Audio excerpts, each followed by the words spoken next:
ওরে মনা যৌবনটা বৃথা গেল যাইয়া দেখলি না। আব্বা আমার মোবাইলে রিচার্জ পুরো আছে, রিচার্জটা করে দাও। আমার 3 বছর ধরে স্যান্ডেল ছিঁড়ে গেছে, স্যান্ডেল কেনা আর না তুই রিচার্জ করে দিবার কর। আব্বা কইরা দেও না, আমার একটা জরুরি কল আছে। তুই যাতে কথা কবি হ্যাঁ সামনাসামনি যা কথা কগা। আব্বা আমি যার হাতে কথা কম তার সামনে যায় কথা কই না, আমার অকাত নাই, তার জন্য মোবাইলে রিচার্জ করে দিবার কইতেছি। ঠিক আছে রিচার্জ করে দিতেছি। রিচার্জ গেছে তোর মোবাইল যা।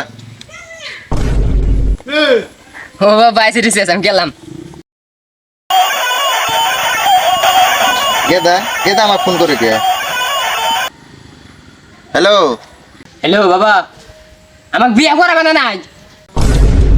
শুয়োরের বাচ্চা তুই কোনে তুই?